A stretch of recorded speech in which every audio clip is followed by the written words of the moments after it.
নমস্কার, আমি জয়ন্তী চক্রবর্তী বলছি। স্যাটারডে সাসপেন্সের জয়ন্তীতে আপনাদের সবাইকে স্বাগত জানাই। প্রতি শনিবার ঠিক সন্ধ্যে 7টায় আমি আপনাদের কাছে চলে আসি আমার স্বরচিত একটি করে অলৌকিক গল্পের উপহার নিয়ে। আজকের আপনাদের কাছে যে গল্পটি পড়ে শোনাব তার নাম হলো প্রতিহিংসার নীল বিষ। তাহলে আসুন শুরু করা যাক। কুপকুপ করছে ঘন অন্ধকার, চারপাশে ঝোপঝাড় ঘন আগাছায় ভরা। সাউদার্ন বাইপাসের ধারে একটা পরিত্যক্ত নিচু জলা জমিতে কলম পিলার তুলে 10তলা ফ্ল্যাট বাড়ি তৈরির কাজ চলেছে। সাইড থেকে বাইপাস পর্যন্ত আসতে গেলে পায়ে চলা সরু নিচু একটা আলপথই ভরসা। এই পর্যন্ত কোনো রাস্তাই তৈরি হয়নি। দুপাশে এবড়ো খেবড়ো ঘাস জমি, আর তার মাঝে মাঝে জমে আছে জল। তার মধ্যে দিয়ে হেঁটে চলেছে অভিলাষ রায়। ব্যাঙের ডাক আর ঝিঝি পোকার একঘেয়ে কান্না ছাড়াও আরো নানা রকম আওয়াজ, নানা রকম কীট পতঙ্গ আর নিশাচর প্রাণীর অস্তিত্বের কথা জানান দিচ্ছে। হাতের টর্চ লাইটটা জ্বালিয়ে নিয়ে সাবধানে সরু আলপথের মাঝখান দিয়ে ধীরে ধীরে পা চালিয়ে চলেছে অভিলাষ। বড্ড রাত হয়ে গেল আজ। আসলে ছাদ ঢালাইয়ের কাজ চলছিল কিনা, একসঙ্গে দুটো প্রজেক্টের কাজ, একটা শেষ করে আর একটা শুরু হতে তাই অনেকটা দেরি হয়ে গেছে। শেষ হতেই তাই বেলা গড়িয়ে গেল। মিস্ত্রি মজুরদের পাওনা গন্ডা সমস্ত বুঝিয়ে দিয়ে বের হতে হতে রাত হয়ে গেল। আগামী একটা প্রজেক্টের বিষয়ে চিন্তা করতে করতে একটু যেন অন্যমনস্ক হয়ে পড়েছিল অভিলাষ। হঠাৎ সামনে কিছু একটা দেখেই চমকে উঠল সে। বরফের মতো ঠান্ডা শীতল একটা স্রোত তার শির দাঁড়া দিয়ে বয়ে গেল। টর্চের আলোয় সে দেখল ঠিক তার বাঁ পায়ের কাছে মাঠের মধ্যে এক হাত উঁচু ফনা তুলে দাঁড়িয়ে আছে বিষধর দুধ সাদা একটা পদ্ম গোক্রসাপ। তীব্র আক্রোশে তার লাল আগুনের মতো চোখ দুটো জল জল করে জ্বলছে আর শব্দ করে চলেছে ফুস। বিদ্যুৎ বেগে পাটা টেনে নিয়ে 2 পা পিছিয়ে এলো অভিলাষ। প্রচন্ড ভয়ে তার হাত পা যেন অসাড় হয়ে এলো। মস্তিষ্কের কাজ বন্ধ হয়ে গেল সাময়িকভাবে। সাপটার চোখে চোখ রেখে পাথরের একটা থামের মতো দাঁড়িয়ে রইল সে নিষ্পন্দ হয়ে। অভিলাষ পেশায় একজন ইঞ্জিনিয়ার। বারুইপুরের কাছে এই নতুন কনস্ট্রাকশন সাইটে আজ প্রায় মাসখানেক হলো কাজ শুরু হয়েছে অভিলাষের। হিমালয়াস কনস্ট্রাকশন কোম্পানির সুপারভাইজার ইঞ্জিনিয়ার অভিলাষ রায়ের বয়স 42। থাকে সোনারপুরের অভিজাত পাড়া মিশনপল্লীতে। বাড়িতে তার স্ত্রী আর 2 ছেলে মেয়ে আছে। ছেলের বয়স 5 আর মেয়ের 11। ওরা দুজনেই কলকাতার অভিজাত স্কুল সেন্ট জেভিয়ার্স আর কার্মেলে পড়ে। এছাড়া বাড়িতে আছে সবসময়ের ভাইফরমাস কাজের জন্য একটা মেয়ে, তার নাম সুলতা। ক্যানিং থেকে এই মেয়েটাকে জোগাড় করে এনে দিয়েছে তারই এক সহকর্মী যোগেশ। সুলতা এখন বলতে গেলে তাদের সংসারের যেন নিঃশ্বাস প্রশ্বাসের সঙ্গে জড়িয়ে গেছে। ছেলে মেয়ে দুটিও খুব লেখাপড়ায় ভালো। ছোট্ট একটা সুখী সংসারের কর্তা অভিলাষ। পরিবারের জন্য আলাদা কোনো দুশ্চিন্তা নেই বলে পুরো মন প্রাণ তার কাজের প্রতি একান্তভাবেই সমর্পিত। সেই জন্যই কাজেরও অভাব হয় না তার। একের পর এক কনস্ট্রাকশন কোম্পানি তাকে ডেকে নিয়ে যায়। যত দিন যাচ্ছে ততই রেট বাড়ছে অভিলাষের। আজই কিছুক্ষণ আগেই একটা ফোন কল এসেছিল গ্যামন ইন্ডিয়া কনস্ট্রাকশন কোম্পানি থেকে। সেটার সঙ্গে 2-1 দিনের মধ্যেই এগ্রিমেন্ট করবে বলে কথা দিয়েছে অভিলাষ। আর সেই প্রজেক্টটার কথাই এখন ভাবতে ভাবতে একটুখানি অন্যমনস্ক হয়ে পড়েছিল। আর ঠিক তখনই বাঁ পাশের মাঠের মধ্যে থেকে উঠে এলো সেই সর্বনাশা শব্দটা, ফুস। অভিলাষ সাপটার হিংস্র চোখে চোখ রেখে ঠায় তাকিয়ে রইল। চোখের পাতার পলক পড়ল না। সেই সঙ্গে ডান হাতে ধরে থাকা টর্চ লাইটটা ফেলে রাখলো ভয়ঙ্কর জীবটার চোখের ওপরে। সামনে সাক্ষাৎ মৃত্যু, তবু আশ্চর্যজনকভাবে উপস্থিত বুদ্ধিটুকু হারালো না অভিলাষ। অনেকদিন আগে দেখা একটা হিট সিনেমার কথা মনে পড়ে গেল তার। চাঁদের পাহাড় সিনেমাটায় সে দেখেছিল নায়কের বুকের ওপর ফনা উঁচিয়ে আছে দংশনোদ্যত মারাত্মক বিষাক্ত ব্ল্যাক মাম্বা সাপ। নায়ক তখন এভাবেই অপলকে তাকিয়ে থেকে বেঁচে গিয়েছিল নিশ্চিত মৃত্যুর মুখ থেকে। কতক্ষণ যে এভাবে সাপটার দিকে তাকিয়েছিল অভিলাষ নিজেরই খেয়াল ছিল না। এক দৃষ্টিতে তাকিয়ে থাকতে থাকতে চোখ ঝাপসা হয়ে আসছে, ভারী হয়ে আসছে চোখের পাতা। তবু প্রাণের ভয়ে এমনই জিনিস যে এক মুহূর্তের জন্যে চোখের পাতা পড়ল না অভিলাষে। ধীরে ধীরে ফনা নামিয়ে সরসর করে চলে গেল সাপটা ঘাস বনের মধ্যে। অভিলাষ আকাশের দিকে তাকিয়ে ঈশ্বরকে মনে মনে কোটি কোটি প্রণাম জানাতে লাগলো। এরপর অপেক্ষাকৃত দ্রুত পা চালিয়ে বাইপাসে উঠে সে যেন হাঁপ ছেড়ে বাঁচল। ভাগ্যটা নেহাতি ভালো ছিল আজ। এসেই একটা এসি বাস পেয়ে গেল, আর সেই সঙ্গে বসবার একটা জায়গাও। আবার মনে মনে ঈশ্বরের কাছে নতজানু হলো অভিলাষ। হে ভগবান, অসীম কৃপা তোমার। আজকের যে সশরীরে বাড়ি ফিরতে পারবো এমন আশা ছিল না। সঠিক সময়ে ভগবান যদি সঠিক বুদ্ধিটা না জুটিয়ে দিতেন, তবে আজকের সে যে সশরীরে বাড়ি ফিরতে পারবে এমন আশা ছিল না। সঠিক সময়ে ভগবান যদি সঠিক বুদ্ধিটা জুটিয়ে না দিতেন, তবে আজ ওই নির্জন মাঠের মধ্যে পড়েই থাকতো সে বিষে নীল হয়ে। পরদিন বা তারও কোনো পরের দিন হয়তো কারো চোখে পড়তো। তারপর মর্গ, লাশ কাটা ঘরে বরফের মধ্যে বরফ হয়ে পড়ে থাকতো তার এই সুন্দর দেহটা। ভাবতে ভাবতে সমস্ত শরীরে কাঁটা দিয়ে উঠল তার। সে চেষ্টা করল বাসের জানলার বাইরে সন্ধ্যাবেলাকার ব্যস্ত শহরতলির মুখর জনপ্রবাহ দেখে একটুখানি অন্যমনস্ক হতে, কিন্তু কিছুতেই পারল না। বারবার সেই হিংস্র গোখ্র সাপটাকেই যেন চোখের সামনে ফনা তুলে দাঁড়িয়ে থাকতে দেখতে লাগলো। অভিলাষ বেশ বুঝতে পারল এসির মধ্যেও সারা শরীর ঘামছে তার, পা দুটো কাঁপছে ঠকঠক করে। সোনারপুর স্টপে বাস দাঁড়াতেই নিজেকে গুছিয়ে সামলে নিয়ে ধীরে ধীরে নেমে পড়ল সে। এখান থেকে রিকশায় চড়ে বাড়ি যেতে হয়, বেশি দূর নয় তার বাড়ি। বাড়িতে পৌঁছে বউ সৌমালি আর ছেলে মেয়ে রিজু আর ঋতুকে সামনে বসিয়ে সমস্ত ঘটনাটা আনুপূর্বিক বলতে হবে। যতক্ষণ না ওদের কাছে বসে সবটা বলতে পারছে ততক্ষণ হাত পায়ের এই কাঁপুনিটা থামবে না তার।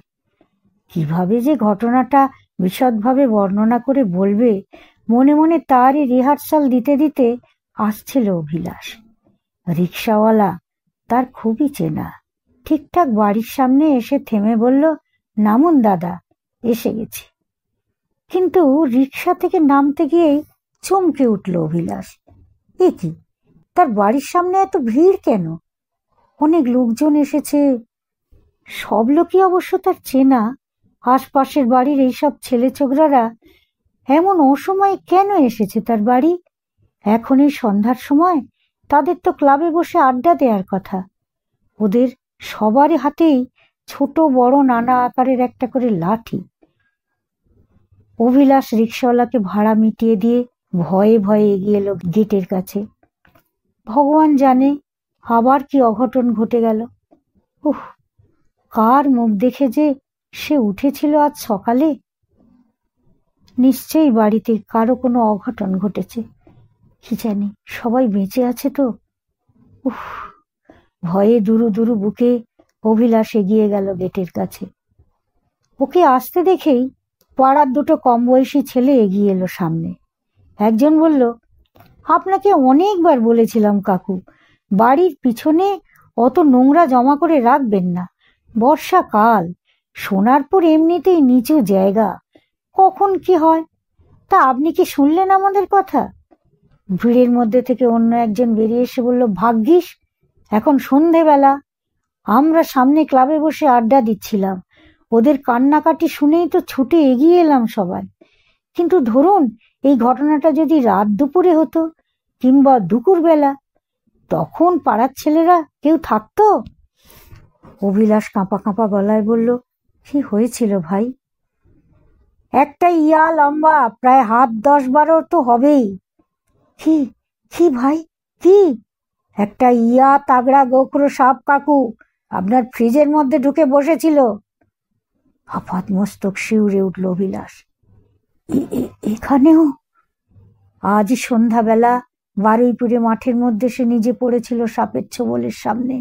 হয়তো ঠিক সেই সময়ই এখানেও তার বাড়িতেও ফ্রিজের মধ্যে এসে ঢুকে বসেছিল সাপ। এটাকে কি কাকতালীয় বলা যায়? না, কিছুতেই না। অদ্ভুত, ভীষণ অদ্ভুত একটা ঘটনা। বাবা, বাইরে দাঁড়িয়ে আছো কেন? ভেতরে এসো, এক্ষুনি এসো, আমাদের খুব ভয় লাগছে। মেয়ে ঋতু জানলার পর্দা সরিয়ে ডাকলো বাবাকে। ওর গলায় ভয় কাতরতা শুনে অভিলাষ তাড়াতাড়ি ঢুকলো বাড়ির মধ্যে। কিন্তু এ কি হাল হয়েছে গোটা বাড়িটার! সমস্ত জিনিসপত্র টেরা বেঁকা, সম্ভবত সাপটাকে খুঁজতেই সরানো হয়েছে প্রতিটি ফার্নিচার। তারপর আর ঠিক করা হয়নি। ফ্রিজ থেকে বের করার পর সাপটা গোটা বাড়িতে ছুটে বেরিয়েছে। উফ, কি সাংঘাতিক! ভাবতেই গায়ে কাঁটা দিয়ে উঠছে অভিলাষের। নতুন বাড়ি, এখনো পিছন দিকের পাঁচিল গাঁথার কাজ বাকি। স্তূপাকার ইট পড়ে আছে ওদিকটায়। বাড়ি থেকে বেরিয়ে সাপটা সম্ভবত ওর মধ্যেই লুকিয়েছিল। অভিলাষ দেখল সবাই ভয়ার্ত চোখে জড়াজড়ি করে বসে আছে বড় ঘরের খাটের ওপরে। অভিলাষও ঢুকে ওদের একপাশে বসে পড়ল। হাঁপাতে হাঁপাতে বলল, এক গ্লাস জল দাও সৌমি। কিন্তু কারো মধ্যে ওঠার কোনো লক্ষণ দেখা গেল না। সৌমিলি সুলতাকে বলল, লতা, জানা ফ্রিজ থেকে। কাজের মেয়ে সুলতা কাঁদো কাঁদো মুখ করে বলল, আমি পারবো নি বৌদি, আমার হাত পা এখন কাঁপতেছে। সৌমিলি অভিলাষের দিকে তাকিয়ে বলল, ওর আর দোষ কি? ওর চোখেই তো পড়েছে। ওই তো ফ্রিজ খুলে জল আনতে গিয়ে, বাবা গো, মনে করতে গিয়েই আমার হাত পা ঠান্ডা হয়ে আসছে। অভিলাষ বুঝতে পারছে বুকের ভেতরটা তার তেষ্টায় ফেটে যাচ্ছে, কিন্তু এরা কেউই উঠে গিয়ে জল এনে দেবে না।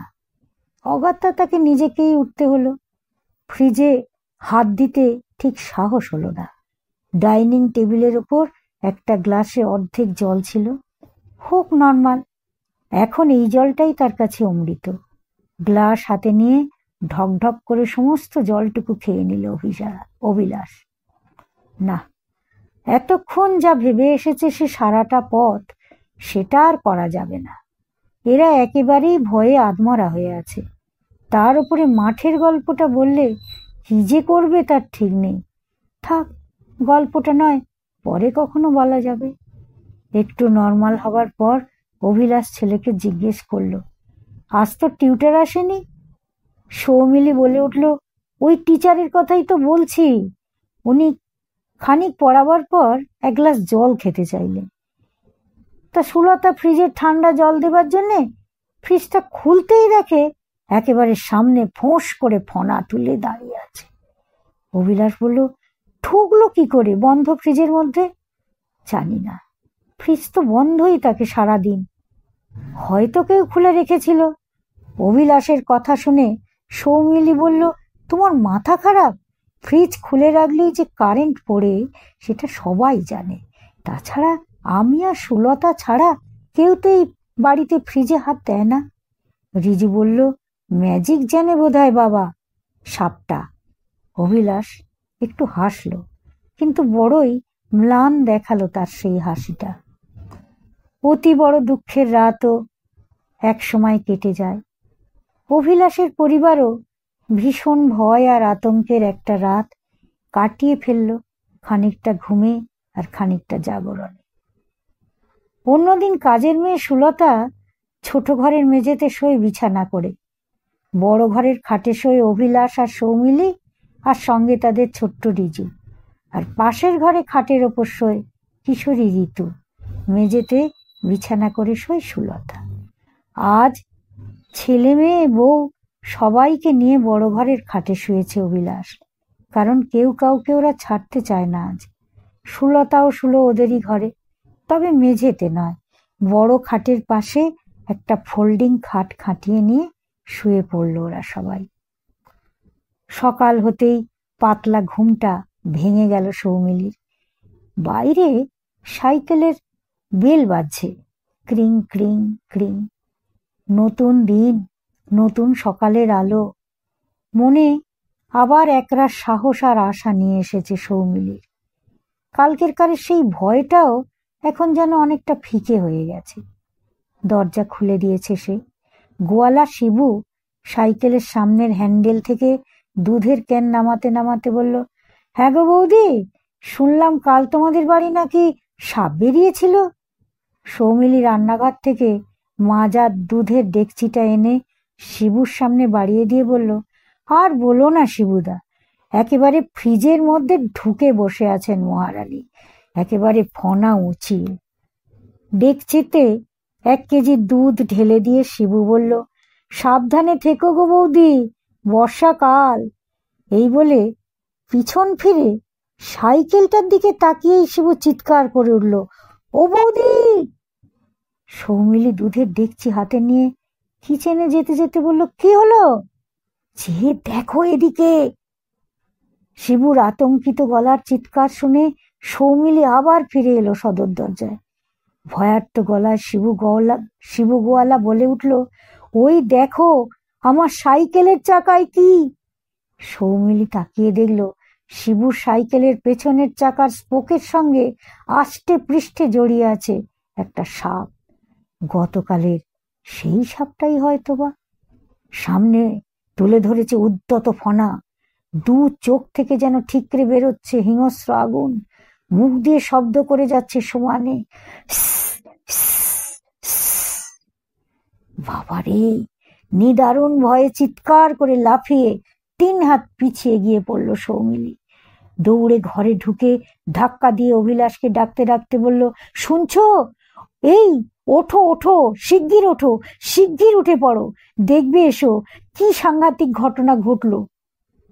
ঘুম জড়ানো গলায় অভিষেক থেমে থেমে বলল, কি কি কি ঘটেছে? আবার কি কাণ্ড ঘটলো? সৌমিলি রুদ্ধ নিঃশ্বাসে বলল, ওই যে আমাদের দুধ দেয় গো শিবুদা, ওর সাইকেলের চাকায় জড়িয়ে আছে একটা সাপ। আমার মনে হচ্ছে গতকাল যে পালিয়ে গিয়েছিল সাপটা, সেইটাই ফিরে এসেছে। তুমি দেখো না এসে শিগগির। অভিলাষ 2 চোখ রগড়াতে রগড়াতে হতাশ ভাবে বলল, আমি আর গিয়ে কি করব? কি করবে মানে? চিৎকার করে উঠল সৌমিলি, এক্ষুনি গিয়ে পাড়ার ছেলেগুলোকে খবর দাও, তারা সব লাঠি সোঁটা নিয়ে এসে পিটিয়ে মেরে ফেলুক সাপটাকে, বেঁচে থাকলে তো আবার আসবে। কিন্তু অভিলাষ উঠল না, একটা পাও তুলবার ক্ষমতা ছিল না তার। চুপ করে থম মেরে বসে রইল বিছানার উপর। চোখ বন্ধ করে সে ভেবে যেতে লাগলো আজ ভোর রাতে দেখা ভয়ঙ্কর একটা দুঃস্বপ্নের কথা। সে দেখেছিল সে যেন একটা কলার মান্দাসে শুয়ে আছে, চারিদিকে শুধু জল আর জল। ঘোলা জলের উত্তাল নদীতে ঢেউয়ের মাথায় একটা মোচার খোলার মতো ভেসে চলেছে তার মান্দাস। আর ঠিক তার বুকের ওপরে 1 হাত ফনা তুলে সোজা তার চোখের দিকে তাকিয়ে দাঁড়িয়ে আছে একটা বিশাল কালকেউটে। তার 2 চোখ থেকে ঠিকরে বের হচ্ছে বিভৎস নীল আগুনের হলকা। চেরা জিভ দুটো দিয়ে ভয়াল হিস হিস শব্দ করছে সাপটা, আর তার জিভ থেকে চারিদিকে ছিটকে পড়ছে লাল আগুনের ফুলকি। স্বপ্নটা দেখার পরেই ঘুমটা ভেঙে গিয়েছিল তার প্রচন্ড আতঙ্কে। একে একে তার মনে পড়ে গেল গত 2 দিনের ঘটে যাওয়া সমস্ত ঘটনাগুলো। বাইরে তখন অনেক লোকজনের শোরগোল। গোয়ালা শিবুর চিৎকার চেঁচামেচিতে আশপাশের বাড়িগুলো থেকে লোকজন ছুটে আসছে লাঠি সোঁটা হাতে নিয়ে। আর লোকের ভিড় দেখে সাপটাও সাইকেলের চাকার থেকে নেমে শুট করে যেন লুকিয়ে পড়েছে কোথায়। অভিলাষ রায় যে কন্ট্রাক্টটা নিয়েছিল সেটা ছিল একটা টুইন টাওয়ারের। পাশাপাশি দুটো একই রকম টাওয়ার তৈরি হবে। একটার ছাদ ঢালাই হয়ে যাওয়ার পর মজুরদের যাতে বসিয়ে রাখতে না হয় তাই পাশের প্লটটাতে গত পরশুদিনই ট্রাক্টর চালানোর সিদ্ধান্ত নিয়েছিল সে। জমিটা ছিল খুব অসমান আর উঁচু নিচু ছোট ছোট ঢিপিতে ভর্তি। ট্রাক্টরের ড্রাইভার ইঞ্জিন চালু করবার কিছুক্ষণ পরই হঠাৎ চাবি দিয়ে ইঞ্জিন বন্ধ করে নেমে এলো নিজের সিট থেকে। অভিলাষ বিরক্ত হয়ে বলল, কি হলো, নেমে এলে যে? অপারেটর দিনু বলল, স্যার, সামনের ঢিপিগুলোর মধ্যে সাপের ডিম আছে স্যার, বড় বড় সাপও আছে গোটা দুই। সে কি, কি করে বুঝলে তুমি? আমি সাপ দুটোর ল্যাজ দেখতে পেয়েছি স্যার, আস্তে আস্তে ঢিপির মধ্যে ঢুকে যাচ্ছে। আর এই সময় তো ওরা ডিম পাড়ে স্যার, এই বর্ষায়। অভিলাষ একটু চিন্তা করে বলল, তা কি করা হবে এখন? তুমি কি করতে চাইছো? দিনু বলল, আমাদের কদিন একটু ওয়েট করতে হবে স্যার। ওদের কয়েকটা দিন সময় দিলে ওরা হয়তো রাতের অন্ধকারে ডিম নিয়ে চলে যাবে। নাও তো যেতে পারে। তাছাড়া এখানে তো দেখছি অনেকগুলো ঢিপি, একটাতে যখন সাপ আছে দেখা গেছে তখন অন্যগুলোতেও নিশ্চয়ই থাকতে পারে। দিনু আমতা আমতা করে বলল, তা তো হতেই পারে স্যার। অভিলাষ বলল, তাহলে কতদিন বসে থাকবো আমরা এভাবে? তুমি তো জানোই এক একটা দিন চলে যাওয়া মানে অনেকগুলো করে টাকা লোকসান। মজুর, মেশিন সব বসিয়ে বসিয়ে টাকা দিতে হবে। এমনিতেই আমি এত কম্পিটিশন বলে মিনিমাম লাভ রেখে টেন্ডার ধরেছিলাম। দিনু তবুও নড়ল না এক পাও। যেমন দাঁড়িয়েছিল তেমনি ঠায় দাঁড়িয়ে রইল ট্রাক্টরটার পাশে। অভিলাষ তখন বিরক্ত হয়ে এগিয়ে এসে বলল, কি হলো কি দিনু, তুমি কি চালাতে ভয় পাচ্ছ নাকি? এমনিতেই লোকে সাপ দেখলেই মেরে ফেলে, বিষাক্ত জীব, তার উপর একগাদা ডিম থাকলে আর তো কথাই নেই। ওই ঢিপিগুলোর ওপর দিয়েই চালিয়ে দাও ট্রাক্টরটা, সব অংশে মরুক ওরা। ভাগ্যিস তুমি দেখলে, নাহলে কোন দিন আমাদের লোকজনকেই কামড়াতো। দিনু বলল, কিন্তু স্যার, এখানে তো এই 1 মাসের ওপর কাজ হচ্ছে আমাদের, কই কাউকে তো কখনো কিছু বলেনি ওরা। তর্কাতর্কিতে মাথাটা গরম হয়ে গিয়েছিল অভিলাষে। বলল, দেখো, আমার সময় কম, অনেকগুলো প্রজেক্ট হাতে এসে পড়েছে। এখন কটা সাপের জন্য অনির্দিষ্টকাল এখানে বসে থাকতে পারবো না আমি। তুমি না পারো, চাবি আমাকে দাও, আমিই চালিয়ে নিচ্ছি ট্রাক্টরটা। দিনু বলল, স্যার, কাজটা কিন্তু ঠিক হচ্ছে না স্যার। মা মনসার জীব, সব জীবই কোনো না কোনো ঠাকুরের জীব, নাও তো, সরো।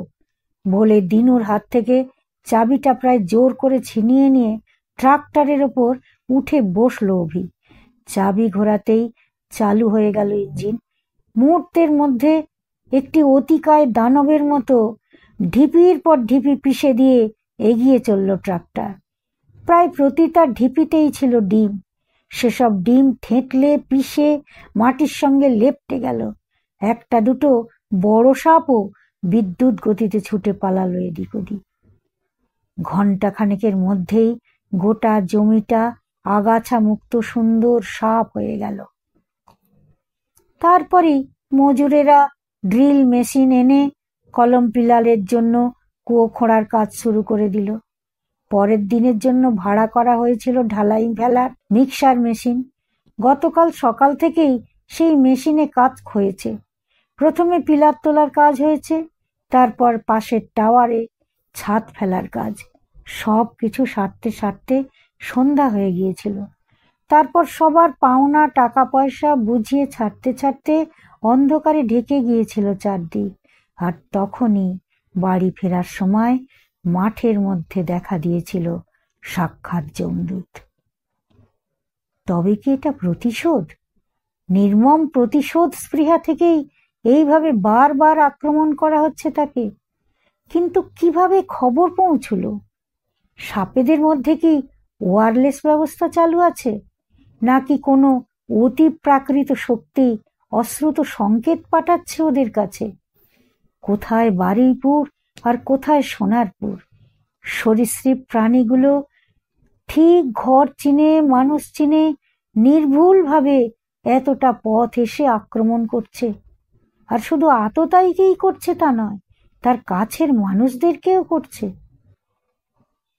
বাইরে শোরগোল তখন কিছুটা থেমে এসছে। গেটের বাইরে বেরিয়ে অভিলাষ শুনল সাপটা আবার পালিয়েছে কোথায়। অনেক খুঁজেও তার নাগাল মেলেনি। অগত্যা যে যার কাজে চলে গেছে। অভিলাষও আর অপেক্ষা করল না। সময় তো কারুর জন্য বসে থাকে না। স্কুল কলেজ সবাই চলে গেছে যে যার কাজে। সাপ মারা আপাতত মুলতুবি রেখে অভিলাষও চলল ছেলে মেয়েকে স্কুলে পাঠাবার তোড়জোড় করতে। সৌমিলি চলে গেল তাদের জন্য টিফিন বানাবার কাজে। অভিলাষ তাড়াতাড়ি করে গিয়ে মেয়েকে স্কুল বাসে তুলে দিয়ে ফিরে এলো বাড়ি। তারপর বাজারের থলেটা হাতে নিয়ে বেরিয়ে পড়ল বাজারের উদ্দেশ্যে। সবই চলছে ঠিকঠাক, কিন্তু ঝামেলা বাঁধালো কাজের মেয়ে সুলতা। সে সৌমিলির কাছে এসে বলল, আমি আর এখানে কাজ করবুনি বৌদি, আমি আজই দেশে ক্যানিংয়ে আমার বাড়িতে চলে যাব। কেন রে সুলতা, সে আবার কি? তুই হঠাৎ দেশের বাড়ি যাবি কেন? না বৌদি, আমাকে যেতেই হবে। এ বাড়িতে আর আমি কাজ করবুনি। মা মনসার সাপ নেগেছে বাড়িতে, আর রক্ষে নেই। সৌমিলি বলল, ই আবার কি কথা সুলতা? আমার দুটো ছেলে মেয়ে, স্কুল, তোর দাদাবাবুর কাজ, আমার সংসারে এত কাজ, তুই হঠাৎ চলে গেলে আমার কি বিপদ হবে বলতো? বর্ষাকালে লোকের বাড়ি সাপখোপ বেরোয় না, তাই বলে কাজ ছেড়ে দিয়ে চলে যাবি তুই? সুলতা কিন্তু একেবারে জেদ ধরে বসেছে। সে বলল, এ বাড়িতে মা মনসার সাপ নেবেছে গো, আমি এখানে থাকলে আমারেও সাপে কাটবে। আমি আর এখানে কাজ করতে পারবুনি বাবা, আমি আজই বাড়ি চলে যাব। সৌমিলি জিজ্ঞেস করলো, কি করবি কি তুই বাড়িতে গিয়ে? সুলতা বলল, আমি বাড়ি গিয়ে আগে মা মনসার থানে গিয়ে মানত করব। সামনে নাগপঞ্চমীর পুজো, সারাদিন উপোস করে দুধ কলা দিয়ে পুজো দেব মায়ে। সেই দুধ খেয়ে যাবে নাগ দেবতা স্বয়ং। তারপরে গণ্ডি দেব, ধুনো পোড়াবো। 3 দিন ধরে মা মনসার ভাসান গান হবে। রাত জেগে বসে বসে শুনবো সেই গান।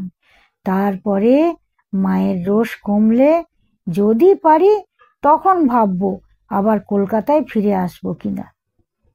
সৌমিলি সুলতার সব কথা শুনে মুখ টিপে টিপে হেসে বলল, হ্যাঁ রে সুলতা, গণ্ডি খাটানো, ভাসান গান শোনা, ধুনো পোড়ানো, এসব করলেই আর সাপে কামড়াবে না?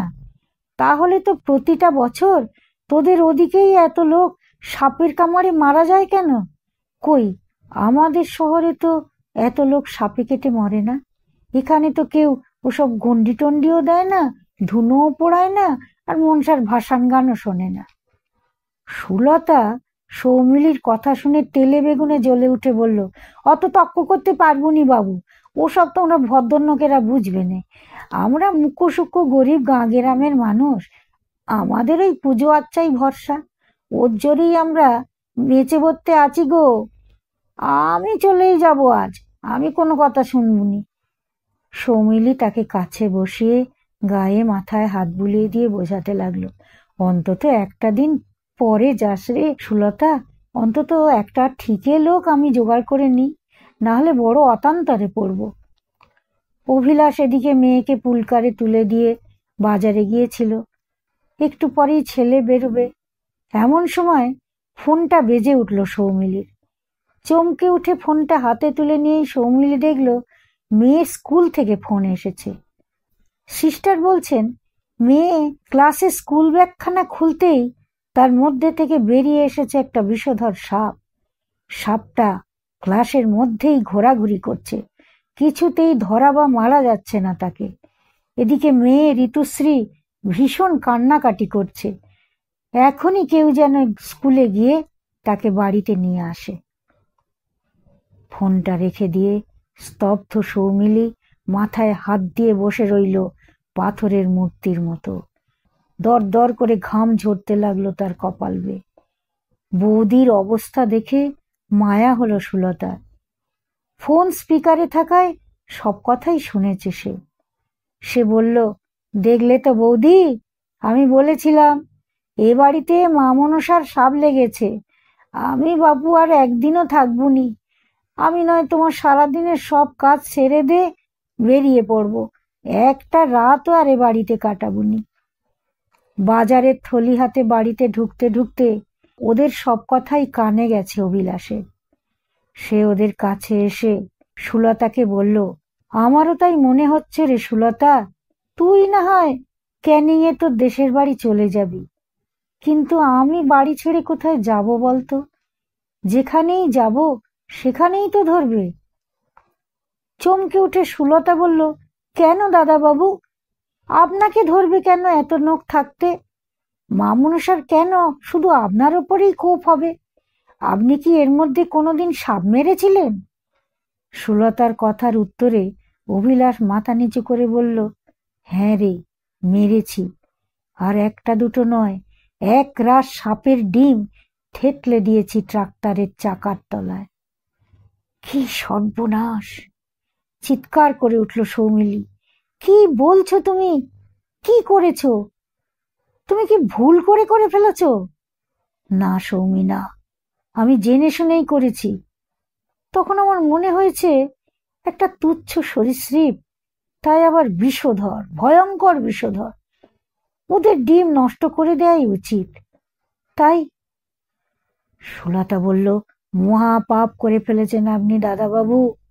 ওরা তো ভয়ে কামড়ায়, ওরা যেচে কখনো কাউকে কামড়ায় না, কারো ক্ষতি করে না। কি হবে সুলতা এখন? কাজের মেয়ে দুটি হাত ব্যাকুল ভাবে চেপে ধরে সৌমিলি। কি হবে সুলতা? কি করব আমি? কি করে এই ভয়ঙ্কর বিপদের হাত থেকে বাঁচব? সুলতা কপালে হাত ঠেকিয়ে বলল, অত ভয় পেওনি বৌদি। আমি আমাদের ওখানে মা মনসার থানে গিয়ে পুজো দেব দাদাবাবুর নামে। তবে দাদাবাবু নিজে গেলে ভালো হতো। অভিলাষ বলল, যাব, আমি যাব সুলতা। আমি উপবাস করে পুজো দেব, গণ্ডি দেব, ধুনো জ্বালাবো, সব করব। মা মনসা যে মিথ্যে নয় তা আমায় বারবার চোখে আঙুল দিয়ে দেখিয়ে দিয়েছে মা। তুই একটু বস, আমি তৈরি হয়ে নিচ্ছি। সৌমিলি বলল, তুমি বরং মেয়েটাকে স্কুল থেকে নিয়ে এসো, আমরা সবাই মিলে যাব সুলতার সঙ্গে ওদের ওই গ্রামে, ওদের মা মনসার মন্দিরে গিয়ে পুজো দেব। সুলতা, তুই তোর বিশ্বাসের থেকে এক মুঠো ধার দিতে পারবি আমাদের? আমার গল্পটি এখানেই শেষ হলো। এতক্ষণ আমার সঙ্গে থাকার জন্য আপনাদের সবাইকে ধন্যবাদ জানাই। যদি গল্পটি আপনাদের ভালো লাগে তাহলে লাইক, কমেন্ট, শেয়ার করবেন আর চ্যানেলটি সাবস্ক্রাইব করে আমার সঙ্গে থাকবেন। নমস্কার, শুভরাত্রি।